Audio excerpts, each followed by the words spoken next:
Eu tenho dito já algumas vezes aqui, os tempos que vivemos, eles são assustadores em função do comportamento das pessoas. O radicalismo que temos visto aqui no Brasil, sobretudo pelas redes sociais, é algo espantoso. Semana passada, eu me manifestei aqui sobre o chamado projeto Escola Sem Partido. Normalmente eu não me manifesto sobre coisas dando meras opiniões. E se for apenas uma opinião, algo opinativo e que eu não tenho fundamento, eu deixo claro, olha, é só uma opinião, mas eu não tenho fundamento para falar ou para debater sobre isso. Agora, a maior parte das coisas que eu defendo ou que eu critico, eu me fundamento para fazer, porque senão fica uma opinião vazia. Então, na semana passada, eu falei aqui sobre a questão do projeto Escola Viva, pontuei as questões, e aí, curiosamente, algumas pessoas disseram assim, você precisa rever os seus posicionamentos sobre essa questão da escola sem partido, porque é necessário, porque é um absurdo que está acontecendo nas escolas, mas de pessoas que nunca botaram o pé dentro da escola. Eu sou professor há mais de 30 anos, todo mundo sabe disso, sou mestre em educação. Eu nunca parei de estudar na minha vida, eu perdi a contagem de quantos livros eu pesquisei e estudei e continuo estudando. Mas uma pessoa que não sabe o que é a LDB, não sabe o que ocorre dentro de uma escola, não sabe quais são os reais problemas da educação que nos leva a essa situação, ela acha que eu é que tenho que rever o que eu penso ou o que eu defendo. Isso é extremamente curioso. As pessoas começam a opinar sobre qualquer coisa, sobre tudo, como se elas fossem autoridades sobre qualquer coisa. Mas elas não leem, elas não pesquisam, elas não leem um artigo sobre o assunto. Quanto mais se aprofundar em termos de pesquisa sobre aquilo.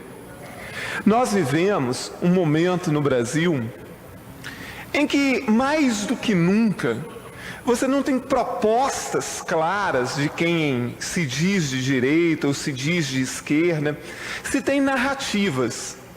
Narrativas não são propostas fundamentadas.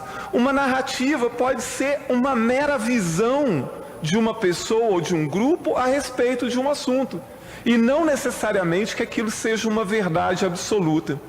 Existe um filme, deputada Janete, chamado Narradores de Javé. É um filme brasileiro, despretensioso, já até relativamente antigo, que ele dá a dimensão do que é uma narrativa. Então, assim, numa pequena cidade, uma usina hidrelétrica será construída e será inundada a cidade. Mas as pessoas querem salvar a cidade. Então, eles viajam para a cidade grande, vão conversar com os engenheiros. Então, o cara fala para eles assim, olha, a única forma de salvar essa cidade é se ela tivesse algo de muito importante, se ela fosse importante para a humanidade, tivesse algo muito importante historicamente. E eles, na ingenuidade deles, acham que a história da cidade deles é algo importante, que se alguém conhecer isso, a cidade será salva. Para isso eles precisam fazer um livro, mas ninguém sabe ler e escrever na cidade. Só uma pessoa sabe ler e escrever. Então essa pessoa é incumbida de escrever os relatos dos moradores antigos sobre a história da cidade. Aí ele vai, por exemplo, ele começa a entrevista com um cangaceiro, né, que dá uma versão. A versão dele, de que a família dele, que era muito valente, fundou a cidade. Quando ele vai conversar com uma mulher da cidade, a mulher diz assim, olha, a história não é bem assim. Quem fundou isso aqui foi uma mulher. Aí ele vai conversar com um negro, e o negro diz assim, olha, o fundador era um negro. A história deles é relativamente parecida, mas cada um dá a sua versão.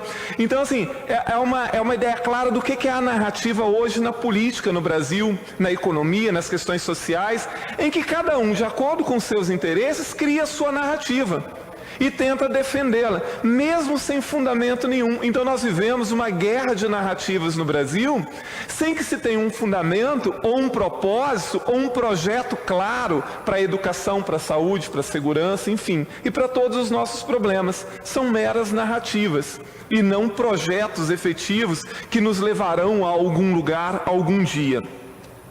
Assusta que as pessoas digam o tempo inteiro assim, a culpa é de fulano, a culpa é de cicrano. Eu acho curioso, eu falava isso já nas salas de aula, quando as pessoas acusam as emissoras de TV, os jornais e as revistas. E diz assim, a gente tem que boicotar a TV Globo, tem que boicotar a Tribuna, tem que boicotar a Gazeta, esse jornal é um lixo, aquele jornal é não sei o quê, aquela emissora é não sei o quê, todo mundo deveria desligar a televisão em tal horário. Emissoras de TV, jornais não são santos, nem isentos e nem imparciais. No entanto, são extremamente necessários em uma democracia. Eu mesmo, às vezes, critico um jornal, critico uma revista, critico uma emissora de TV, porque eu posso criticar, qualquer um pode criticar. Mas longe de mim achar assim, olha, nunca mais vou assistir a emissora tal, nunca mais vou ler o jornal tal. Vou ler sim, vou ler, vou assistir, mesmo não gostando às vezes daquilo que se fala, porque o pensamento ele evolui pela contradição. Porque se você ouvisse sempre e lesse sempre aquilo que você pensa, aquilo que você gosta de pensar e de falar, como é que a gente evolui? E o problema não está nas emissoras de TV, nos jornais, ou seja lá onde está. Está, e olha a falta de clareza e de capacidade das pessoas entenderem, que o problema está num sistema educacional muito ruim. Por quê? Se uma pessoa tivesse, ou se a maioria dos brasileiros tivessem, acesso a uma educação realmente de qualidade, aprendessem desde a mais tenra idade o gosto pela leitura, pela interpretação, pelas novas ideias, então eu posso ler o que eu bem entender, assistir a televisão que eu quiser, o programa que eu quiser, que eu tenho capacidade suficiente para fazer o julgamento, a interpretação daquilo, e sem me deixar influenciar por nada disso. Eu acho engraçado, por exemplo, e aqui não vai uma defesa da Rede Globo, mas aí eu vejo lá, de volta e meia, a Globo é o alvo preferido. Então as pessoas dizem assim, porque a Globo é um lixo, porque ninguém deveria assistir a Globo. Eu assisto a Globo desde criança, até porque eu morava na roça, só pegava a Rede Globo lá. Então eu assistia o Sítio do Pica-Pau Amarelo, a primeira versão, assistia a novela das 6, das 7, das 8, assistia a televisão no final de semana. E assisto até hoje, não assisto muito porque eu não tenho tanto tempo assim e não vejo problema nenhum, tem coisas que eu gosto, tem coisas que eu não gosto, mas a minha capacidade de interpretação sobre o que é bom e o que é ruim, aquilo que eu acho que é verdadeiro ou não, aquilo que a capacidade está em mim e o problema não está na televisão. Agora, numa sociedade onde as pessoas não conseguem enxergar que são as políticas sociais desse país que não funcionam, que é um sistema educacional que ao invés de ficar inventando projetos como esse Escola Sem Partido, estivesse se debruçando sobre formas de melhorar consideravelmente o sistema educacional, dando uma escola de qualidade, qualificação para os professores, capacidade dos alunos irem e frequentarem a escola, então nós teríamos uma evolução imensa e pararíamos de ficar discutindo sobre sexo dos anjos.